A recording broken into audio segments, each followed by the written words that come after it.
Legendary actor Paul Newman, who rose to fame in the '50s starring in Somebody Up There Likes Me and Cat on a Hot Tin Roof, was famously married to the Oscar-winning actress Joanne Woodward, one of the stars of Hollywood's golden age. The 10-time Oscar nominee was in a high-profile power couple with Joanne for half a century. However, he had been married before to Jackie Witt, with whom he had 3 children, and his biography suggests that there was some crossover between his 2 partners, for which he said he felt eternally guilty.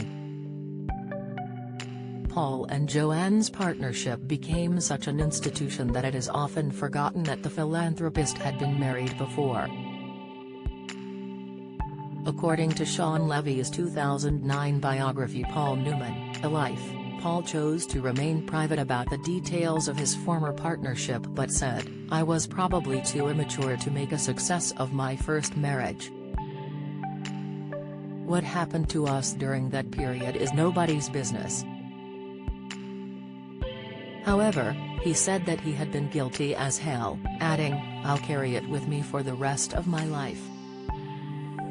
Paul was just 24 and a U.S. Navy veteran when he married the then 19-year-old Jackie in 1949. The pair were married for almost a decade, having 2 daughters and a son, who tragically died in 1978 from a drug overdose. Although he was said to have been happily married, he was taken by Joanne, who he met when they were understudies in the Broadway play Picnic in 1953. Mr. Levy writes that Paul initially said, "She was modern and independent, whereas I was shy and a bit conservative. It took me a long time to persuade her that I wasn't as dull as I looked." Joanne was said to have only seen Paul as a pretty face when they first met, and she was not impressed by his acting. Tensions grew at home between Paul and Jackie as he began spending more and more time working in Manhattan, New York, in a world that no longer interested his wife.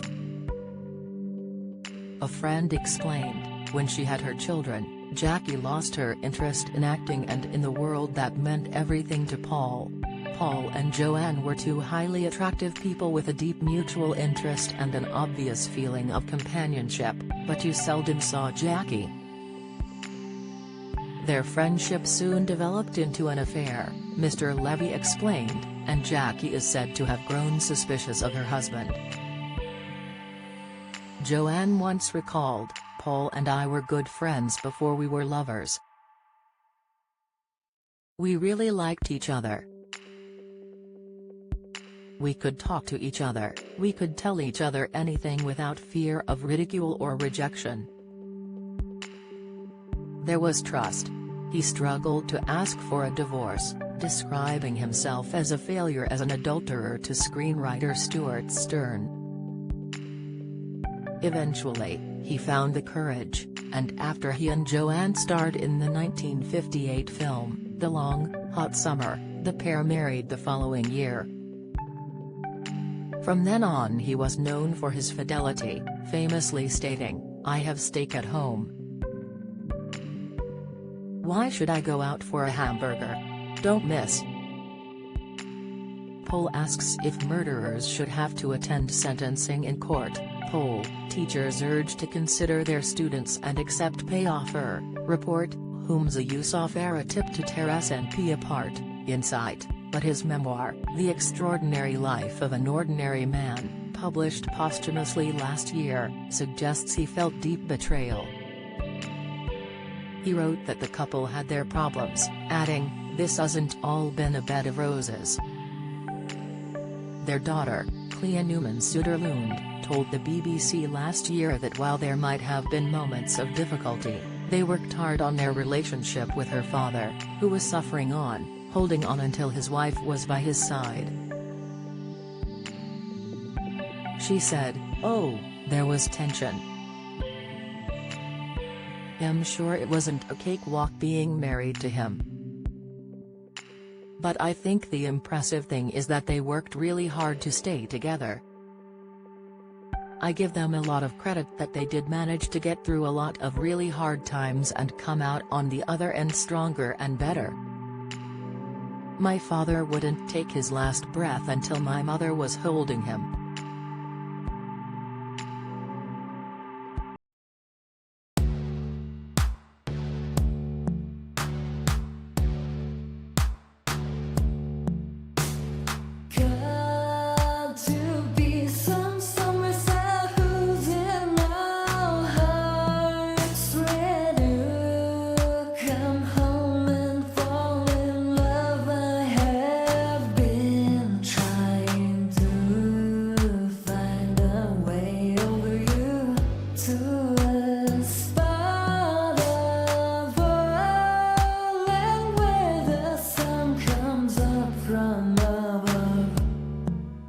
Now